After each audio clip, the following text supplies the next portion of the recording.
Some of the great philosophers have also been great writers in the sense of literary artists. I suppose the outstanding examples are Plato, St. Augustine, Schopenhauer and Nietzsche. And if not quite in their class, Descartes, Pascal, Berkeley, Hume, Rousseau were certainly very good writers anyway. And in our own time, Bertrand Russell and Jean-Paul Sartre have both been awarded the Nobel Prize for Literature. But on the other hand, some great philosophers have been bad writers, two of the very greatest, Kant and Aristotle, being two of the worst. Quite a few are just pedestrian. One thinks, for instance, of Aquinas or Locke. As for Hegel, his work has become a byword for obscurity, almost a joke in this respect. He must be the most difficult to read of all world-famous writers. What these examples show is that philosophy as such is not a branch of literature. If a philosopher writes well, it's little more than a bonus. It makes him more enticing to study, obviously, but it does nothing to make him a better philosopher. A philosopher can be in the very highest rank of all, like Kant, and still be a lousy writer. I state this firmly at the outset because in this programme we're going to consider some of the areas where philosophy and literature do overlap, not only in the work of philosophers who happen to be great writers, but also in the work of other kinds of writer, poets, playwrights, novelists, who have been directly influenced by philosophical ideas. We have someone here whose experience spans both these worlds. Iris Murdoch is now a novelist of international reputation, but for many years before she became a successful novelist, and indeed for some years after, she was a tutor in philosophy at Oxford University. Iris Murdoch, when you're writing a novel on the one hand and philosophy on the other, are you actually conscious that you're engaged in two radically different kinds of writing? Are you conscious that you're writing differently? Oh, very much so, yes. These two branches of thought have such different aims and such different styles, and I feel very strongly that one should keep them apart from each other. I mean, that is that when one's writing philosophy, one's writing something which is very much more like science in a way than it's like literature.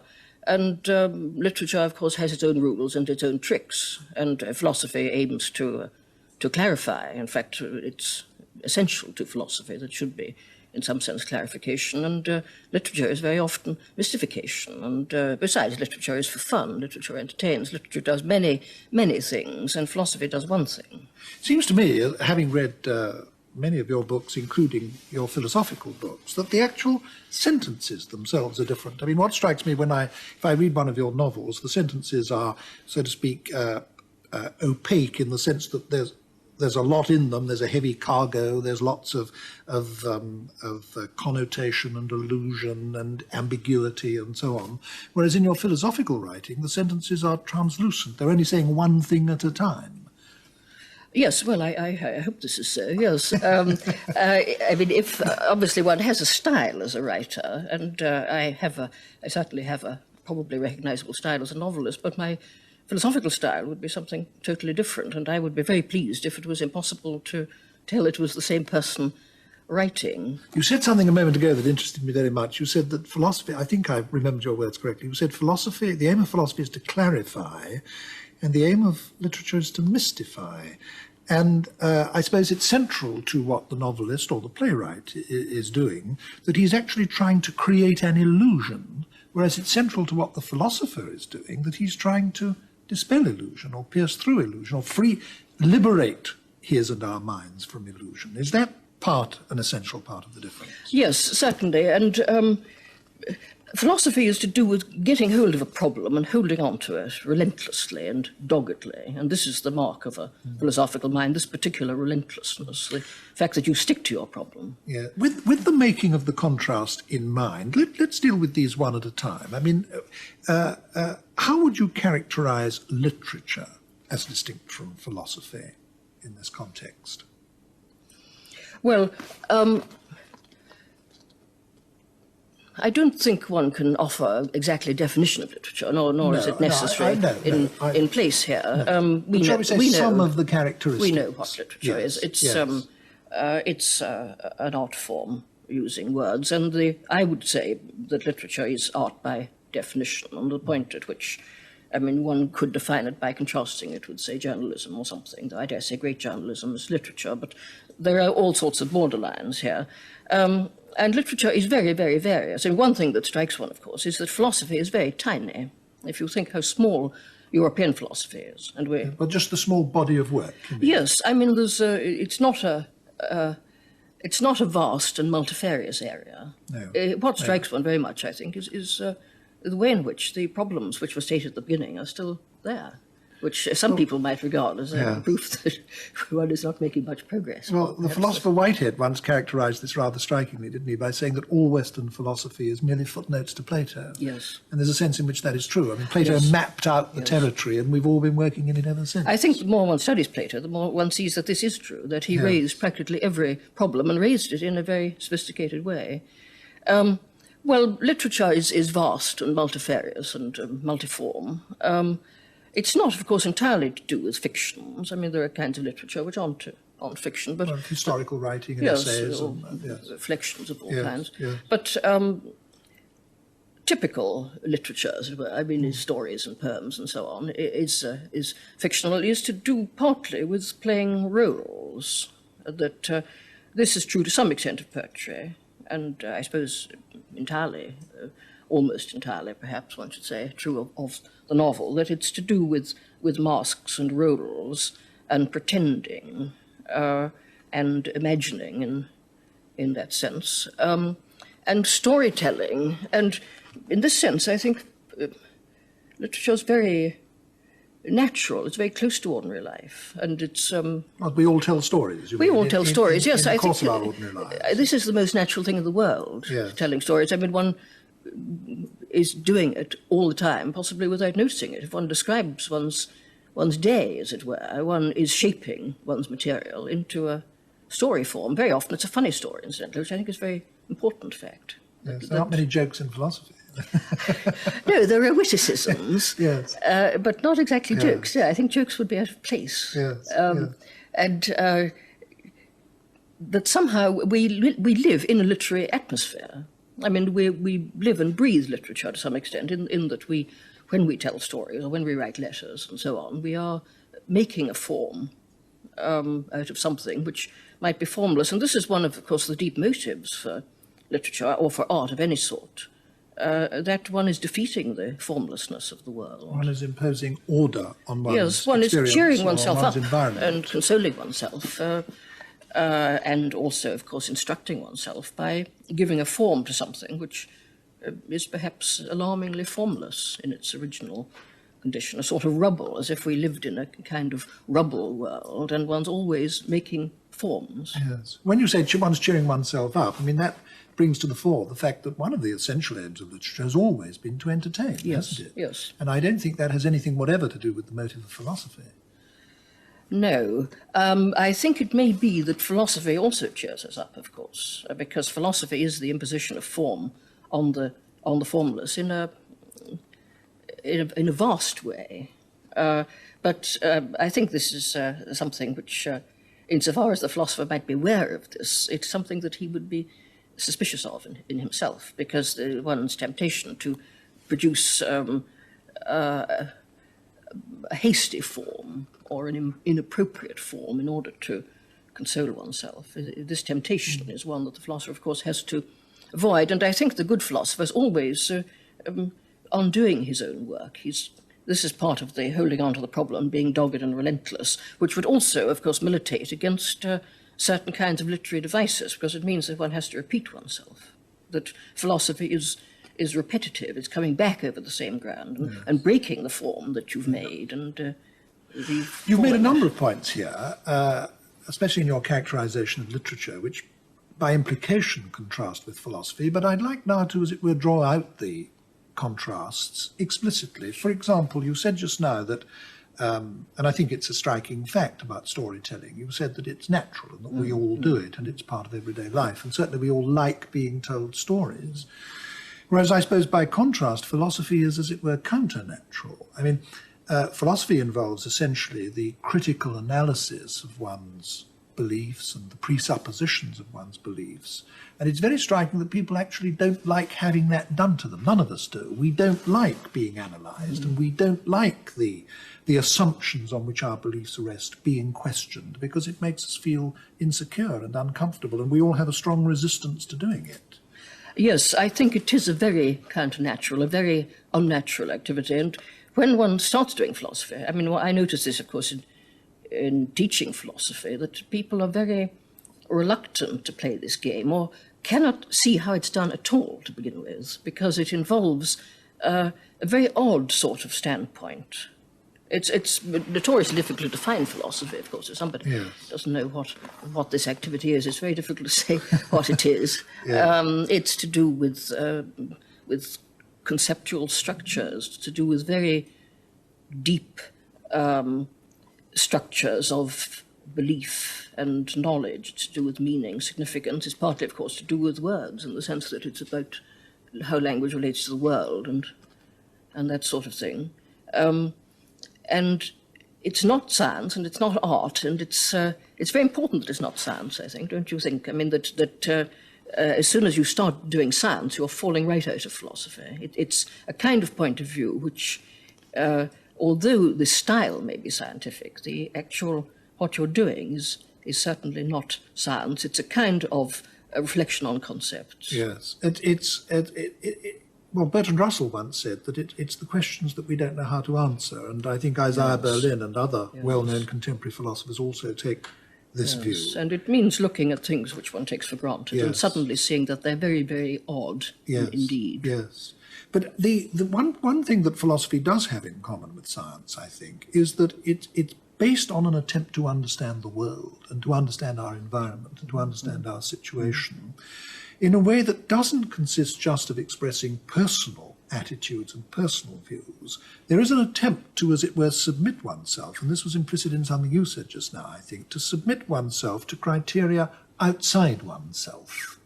In other words, you're trying to say something that is impersonally true. Yes, yes. And you said just now, I think when you were talking about the way you yourself write, you said that, and it's absolutely true, that your novel writing has a very distinctive literary personality, whereas I think you said you wouldn't mind if your philosophical writing was thought not to have any personality. Now, it strikes me that almost the most important thing about an imaginative or creative writer is this possession of a literary personality. If he hasn't got a distinctive personality in that sense, we're not interested in reading it. Whereas with philosophers, it just isn't the case. I mean, you could read all the works of Kant with great care and interest, and at the end of it have no idea what Kant was like as a human being. Yes, of course, literature is various in this respect, isn't it? That some people have a distinctive style, other people don't. I suppose it is self-expression in a way by definition. I mean, that unless you wanted to express yourself, I mean, if you didn't have this motive, you'd lack a very important motive towards this form of art. Whereas philosophy is certainly not self-expression. And philosophy, of course, is argument. And you can say, well, is the conclusion true, or is the argument valid? I found, when talking to friends of mine who may be, very intelligent and very well educated, but don't know much about philosophy, I find they often express the assumption that philosophy is a branch of literature, that a philosopher is somehow expressing a personal view of the world in the way that a poet might be or a novelist might be. And it's not always easy to explain briefly why this is not so. I suppose it's partly because these problems, philosophical problems, have histories. And each individual philosopher comes on the scene at some stage in that developing history. And if he makes a contribution at all, it's rather like the scientist. He makes it at that stage. Otherwise, there isn't one to be made, so to speak. Yes, philosophy is the history of philosophy in the sense that there is a development in the problems, and philosophy lives on philosophy. Very much more than art lives on art. Yes. And I think the writing of art, the writing of novels and poems, engages very much more of the personality both of the writer and the reader, actually, than philosophy does. Philosophy is a much more narrowly intellectual activity. In fact, I'd go farther. I'd say that literature, to be literature at all, must move one emotionally, whereas the philosopher, like the scientist, is actually trying to exclude emotional appeal, isn't he, from his work? Yes, I mean, literature could be said to be a sort of disciplined technique for arousing certain emotions. That's certainly one of its one of the reasons why one enjoys it, and one of the reasons perhaps why it's both good for us when it's good and bad for us when it's bad. Well, we've been talking about the differences, and I think it's very important that we should stress these differences. But there are also some things in common, aren't there? I mean, I know from previous conversations with you, for example, that you think that some notion of truth, though they may be different notions of truth, are very near the centre of both. Yes. I certainly hold a particular view on the subject of what art is like and what literature is like. And this view, which wouldn't be shared by everybody by any means,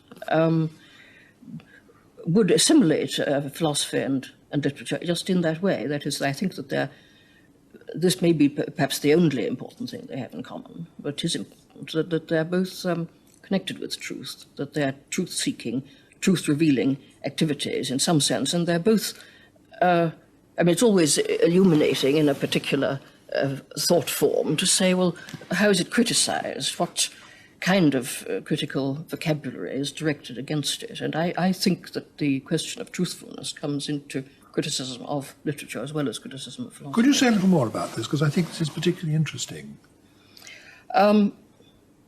Well, that if one thinks of the kinds of things that we say about literature from a critical point of view, we often condemn it for being sentimental or for being fantastic in a bad sense. I mean, let's establish, say, a contrast between imagination and fantasy, with imagination being thought of as a good creative power, and fantasy as a sort of private self-consolation, so that fantasy is bad, imagination is good. I think both philosopher and writer have to face a conflict between imagination and fantasy in themselves. That, of course, philosophy is an imaginative activity, and if one thinks of the great philosophers, they're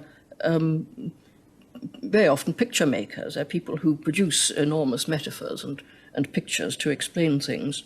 And the intrusion of any kind of personal fantasy is obviously out of place there. But I think it's even greater a conflict for the writer, because creative imagination and personal fantasy are awfully close in relation to fiction.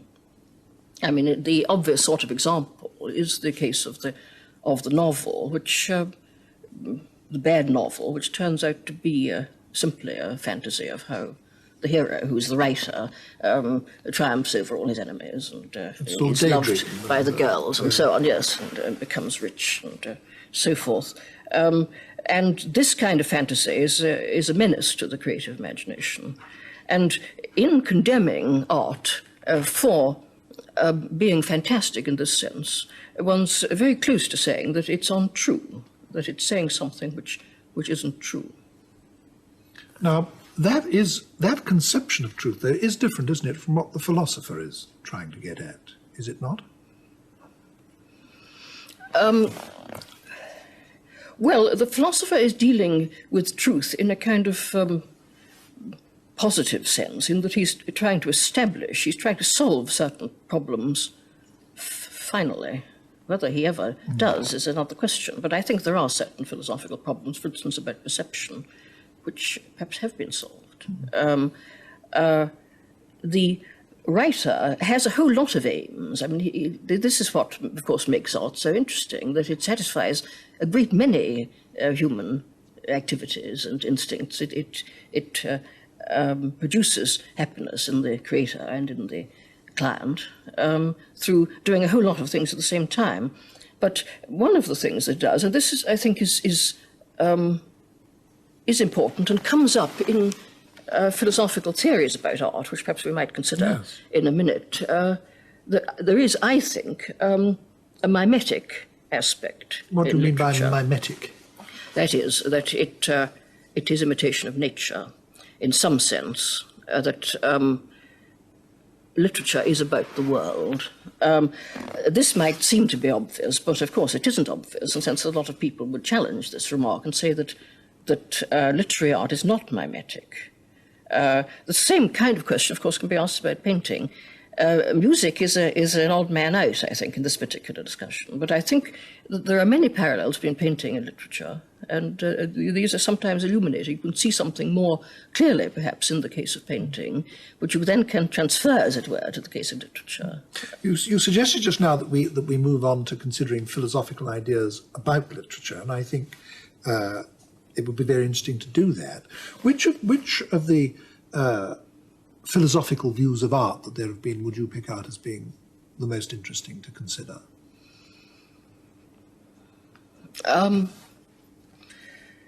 I find Plato's very interesting because it raises all the subjects which one wants to clarify one's mind about. One wants to defend art. I don't know. I think philosophers haven't written very well on art on the whole, partly because they very often put it in as a minor issue. They've got a general view, say, of morals or metaphysics and so on, and they put in their view of art as a kind of piece that's got to be fitted into the picture, and don't perhaps consider it too seriously or too generously, or not generously enough. There is, if I could chip in there is one philosopher whom I would exempt from that charge. I agree that is generally true, but I think Schopenhauer is an exception. I think he is genuinely deep on the subject of art. He, unlike nearly all other philosophers, he did regard art as being central to human life and had some very profound things to say about it. Yes, this is perfectly true. Yes, I agree with you here. Yes, I think that Kant is very interesting about art. I think his distinction between the sublime and the beautiful. Beautiful is purely formal. The sublime is to do with a kind of moral appeal to the emotions, which actually he didn't think of as being art at all. But that distinction, I think, in itself is very informative. But on the whole, philosophers have tended to be polemical about art in a rather fruitless way. I mean, they've tended to produce, and of course any discussion about art tends endlessly to produce again and again a certain sort of either-ors about art, that art's got to be one thing or the other. Yes, I think this is the trouble with any philosophy of art, isn't it? That it's exclusive. I mean, once you think that all art has got to be of a certain kind to fit in with your particular theory, then it follows from that everything that doesn't fit in with that theory isn't art. Yes.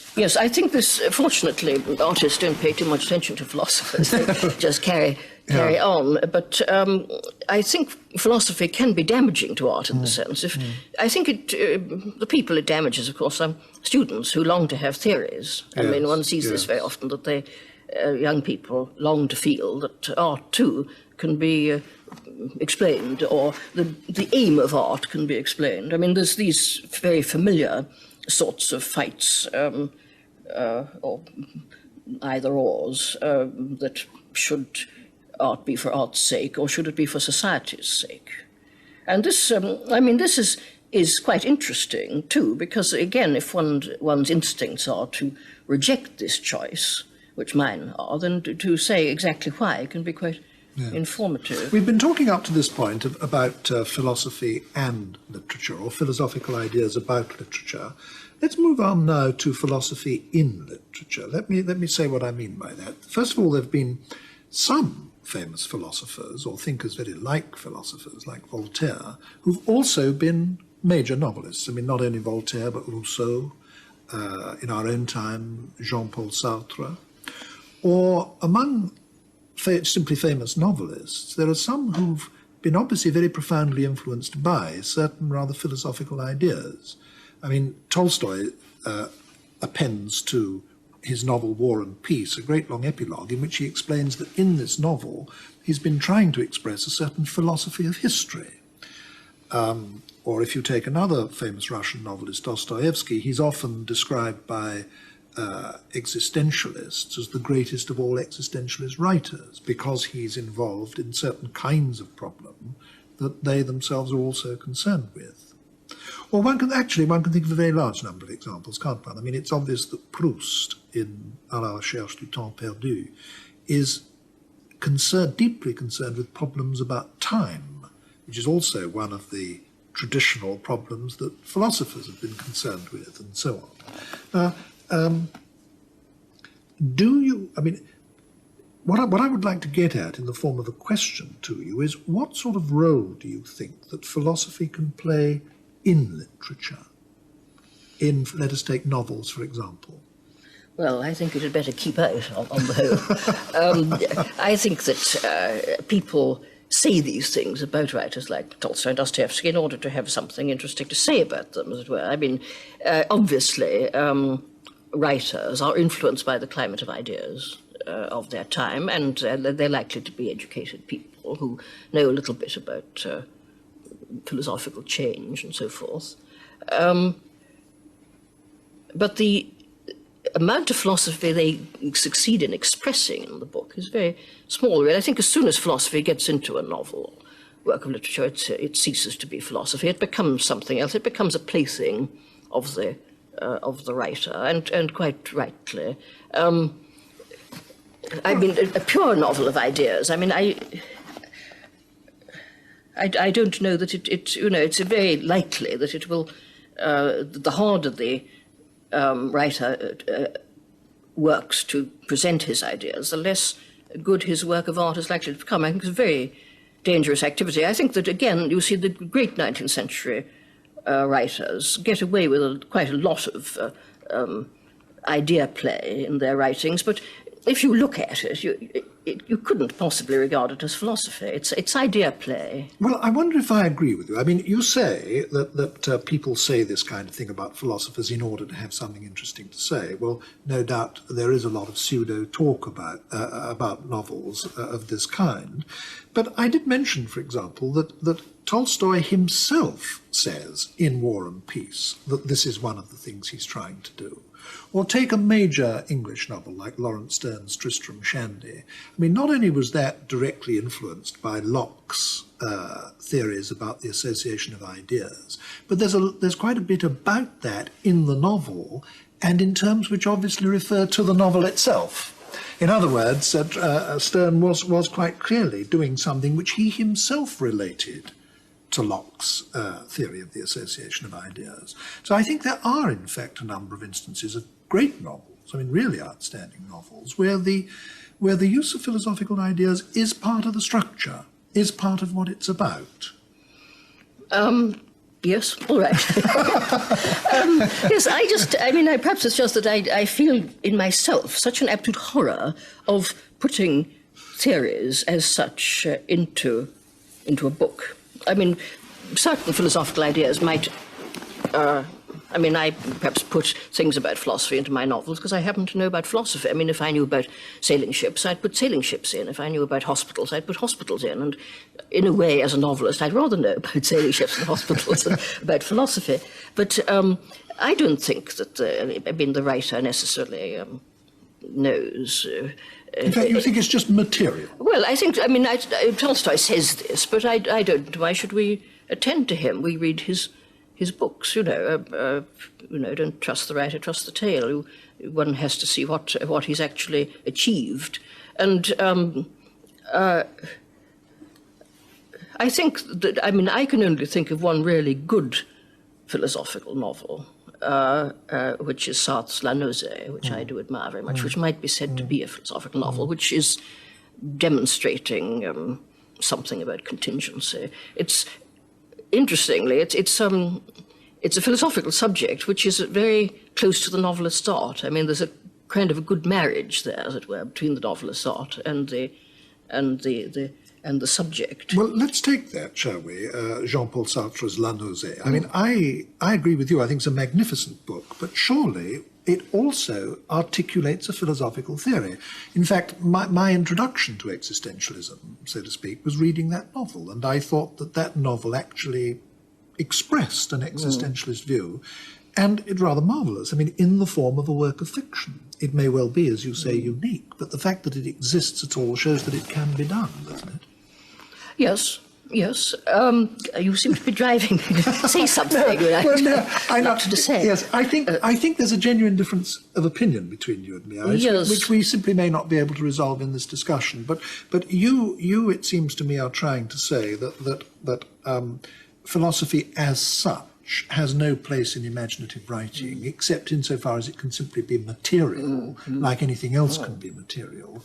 Whereas I think I want to say that there are really a number of exceptions to this, and that some major novels do make use of philosophical ideas, not just as material in that sense, but in ways which inform the book. Yes, I mean, this is perhaps just a matter of degree. Obviously, there are things to do with the ideas current at the time, climative ideas and so on, which give a certain flavour to novels written at a certain time, and incidentally which make it possible to write in one way at one time and impossible to write in that way at another time. But I think, one speaking rather loosely, I think existentialism may be something of a special case here, because it is a rather literary philosophy. It emphasizes all sorts of things to do with the human predicament. And Sartre's marvelous philosophical work, L'Être et le Néant, is sort of full of pictures and conversations, as it were. It's true of Hegel, too, actually, that there's an awful lot of amusement and literary stuff, as it were, in both Hegel and in Sartre. And this is interesting. This has something to do with the rather dramatic form of the thought in the philosophy itself, that there's some kind of drama which can be exhibited.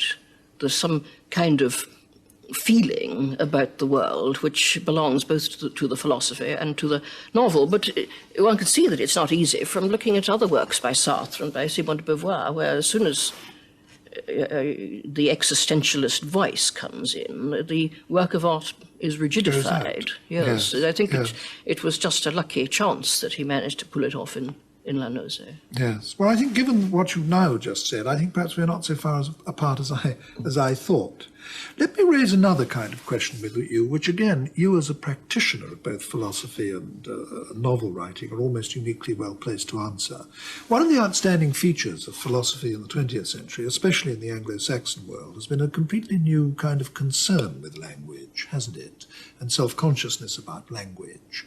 And this has resulted, among other things, in a sort of very refined and scrupulous use of words and concepts and so on. Do you think that, I mean, in the case of somebody like yourself who trained as a philosopher and then became a novelist, do you think that has in any way entered into the way you write novels or affected the way you write novels? No, I don't think so. I mean, I recognise what you mean about this particular instance of language, and this, of course, I mean, the formalists are quite right to suggest that that things have changed. I mean, this, of course, is something which every writer knows instinctively. Yes. You can no longer write like the 19th century novelists. No, and of course we're not so good. We're not anything like as good as the great 19th century novelists. But also we write differently, and we would find it difficult to write as they did without an element of pastiche being involved. Though I think some writers would actually regard this as kind of challenge. Why can't you write in the way that... Well, this is a very interesting question. I don't know. I mean, I can't exactly answer that question.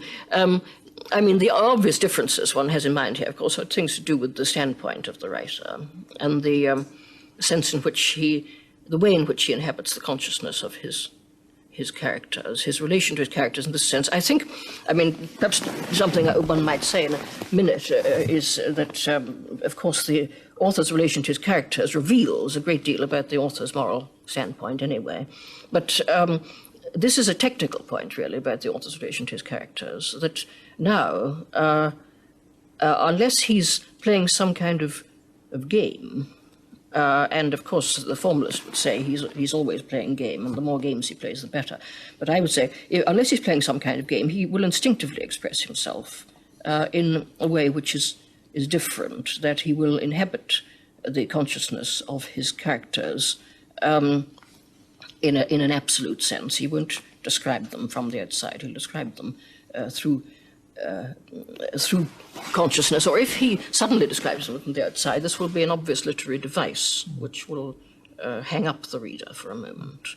Well, we're approaching the end of this discussion, and just now, a moment ago, you did say that you would like to take up the question of what the author reveals about his moral presuppositions. So can we perhaps end with that? What is it that you would like to say on that question?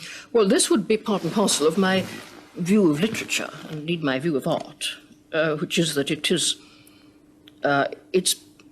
people sometimes say you must regard art and literature as being either the production of autonomous objects or a reflection of the world. I mean, I think it's both, and this seems to me to be obvious, that it is both almost always, in some sense, a reflection of the world, perhaps not absolutely always, but almost always, and quite properly so, a reflection of the world, and it's also the production of a formal object. I mean, one wouldn't call it a work of art unless it had certain formal properties and a certain kind of appropriate to the subject matter autonomy. Therefore, I would say art is mimetic. It is, language is referential. Language does refer to the world. And in pursuing this particular activity of producing literary work, particularly, of course, fictions, and particularly, of course, the novel is the most obvious case, one is inevitably involved in making moral judgments. And this is something to do with the nature of language, that if you tell somebody to describe their room or something, which one might think was a fairly neutral activity, this description will be crammed with value judgments. And this is something which one can't avoid, not only in the choice of what they describe, which is important, but in the words that they use. Words are full of value. And this is very obviously the case, of course, in the author's relation to his characters. And this comes back partly to this distinction between fantasy and imagination, that if the relation is a fantasy relationship, the work is damaged, both because the expansion, the ability to exhibit the world in some way under a certain light is damaged, and very often, of course, the values which the author expresses are improper ones. And I think that the novelist may as well admit this, that he is going to be involved in making moral judgments, and his relationship to his characters is going to reveal his morality.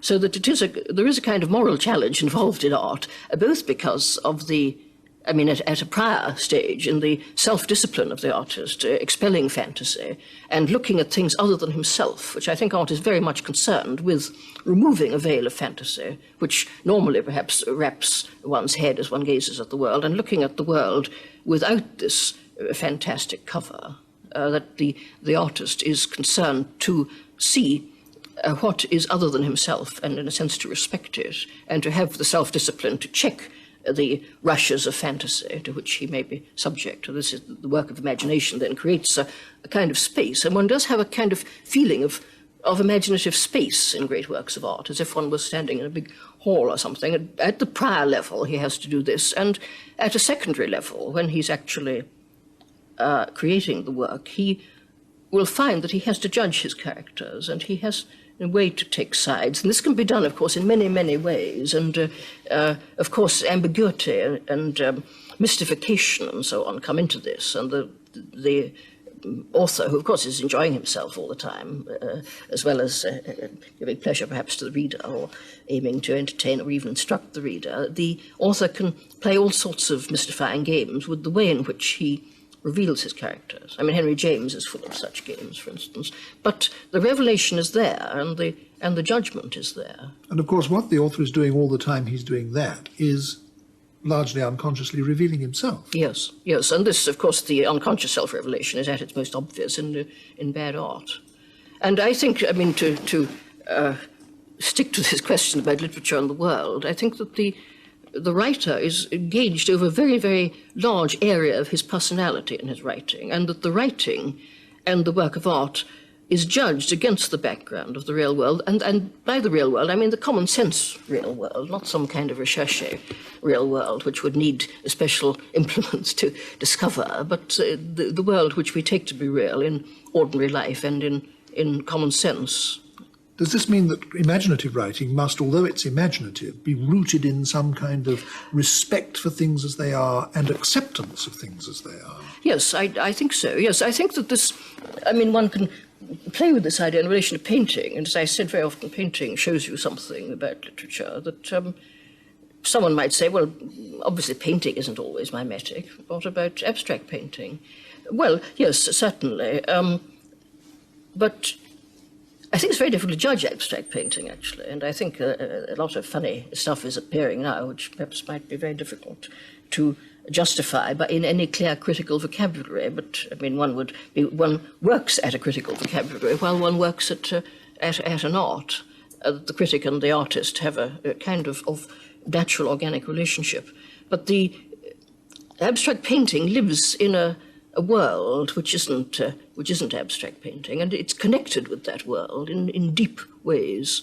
And obviously one can distinguish between good abstract painting and a bad abstract painting, and this is something to do with the real world. Hard to explain, perhaps, but it's there, and it's very much more obvious and simple, of course, in the case of a novel, where ideas of plausibility and implausibility and fantasy and so on. Do you think that this acceptance of reality implies something conservative with a small c? I'm not talking in terms that relate at all to party politics, but to temperament. Do you think this acceptance of reality as it is implies some kind of conservatism of outlook on the part of an artist?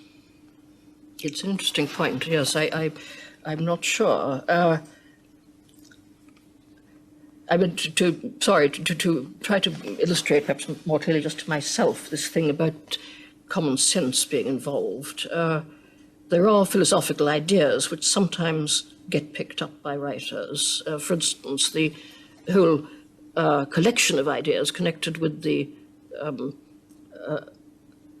self not being a kind of unitary object, the self being fragmentary and so on. And this is an idea which a lot of writers, of course, play with, but the force of their play takes place in a world where we normally take the self to be continuous. And we would hold a very odd belief about various subjects, such as moral responsibility, if we thought that the self was discontinuous. And this is just to say again what I said about the abstract painting lives in the world of where we are interested in real objects and colours as parts of objects and so on. I don't know. I mean, this would be an interesting sort of theory, wouldn't it, to say that artists are always conservatives because they have a tolerant. I think there's a kind of tolerance involved. I don't know about conservative exactly, but I think that a great artist has got a kind of tolerance because he can see an awful lot of what's really there. I mean, Shakespeare can see an enormous amount. I think there's a kind of breadth of tolerance which comes out of Shakespeare because he can see so much. He can see how awfully different people are and what makes them different and how many different ways there are of thinking about the world. And this, I think, this is a kind of virtue. And I think it's this virtue of tolerance which a lot of dictatorial art, as it were, is deliberately excluding. Well, I think wherever we finish this discussion, Iris Murdoch, it would have a very sort of unfinished feel, but that's in the nature of the subject, and I think we are going to have to stop now. Thank you very much indeed.